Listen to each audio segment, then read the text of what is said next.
लौटा दो कन्हैया, कन्हैया कहते एक एक करके आओ ले जाओ।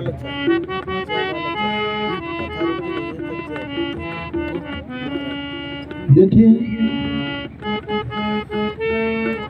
एक गोपी ने कहा दूसरे गोपी से कि देखिए, इनके आगे हम 1000 वस्त्र पहन कर भी हम निर्वस्त्र ही हैं।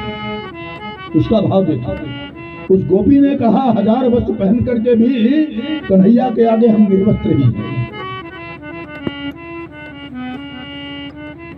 उस कन्हैया से, उस गोपाल से, उस परब्रह्म परमात्मा से क्या शर्म, क्या लज्जा, हम कितने भी वस्त्र पहन लें उसके आगे निर्वस्त्र ही नहीं। एक एक गोपी करके आई है और एक एक वस्त्र हमारे बालकृष्ण प्रभु ने उनको लौटाया है।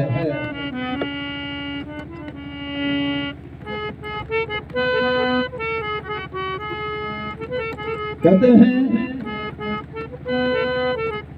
कोई स्त्री, जैसे हम लोग आपस में विचार करें, कोई स्त्री नहा रही है, उसके वस्त्रों को लेकर के कदम पर चढ़ जाना कोई सभ्य पुरुष का लक्षण नहीं है। लोग यही कहते हैं कोई सभ्य पुरुष का लक्षण नहीं है। लेकिन कन्हैया न पुरुष है,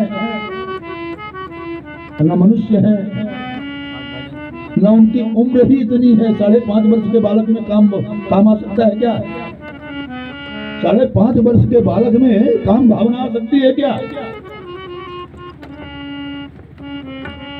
ये तो स्त्रीण का आचरणहीन पुरुष का लक्षण है। लोगों की भावना बता रहे हैं, इन कलयुगी प्राणियों की भावना।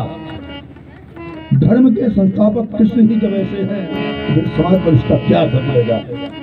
ये हम नहीं कह रहे, ये आज का समाज कह रहा है, ये आज का समाज कह रहा है। जिस प्रकार से राजा चित्रकेतु ने स्वर्ग में कहा था कि जब शंकर पार्वती ही ऐसा करेंगे तो मनुष्य करे तो क्या बड़ी बात है। तुरंत पार्वती ने श्राप दिया और नीचे गिरा और वृत्तासुर बना। ये सोच है आज के कलयुगी मनुष्य की। चलिए कृष्ण के चरित्र पर हम दृष्टि डालते हैं। उनके झांकी में तो 3 रूप से देखते हैं। यदि श्री कृष्ण भगवान है तो भगवान को कोई दोष नहीं लगता। कर्तुम अकर्तुम अन्यथा कर्तुम, वो समर्थ है, वो कुछ भी कर सकता है। समर्थ को नहीं दोष दे सकता। समर्थ को नहीं दोष बताए, रवि पावक तुर कर की नाई। समर्थ को कभी दोष नहीं लगता। भगवान है तो कपड़े चुरा करके ले, मांगा तो दे दिया। पर अगर आप ये कहेंगे तो भगवान मानव बनकर आए हैं तो ऐसा क्यों किया, ये तो कामी पुरुष के लक्षण हैं। तो भगवान तो 5 वर्ष के, 5 वर्ष में काम वासना क्या आ सकती है 5 वर्ष के बालक में?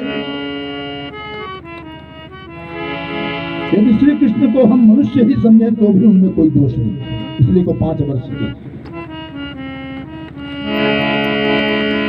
कृष्ण ने गोपियों के वस्त्र चुराए, उनकी उम्र थी 5.5 वर्ष।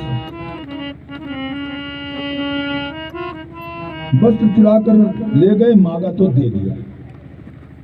तीसरा भाव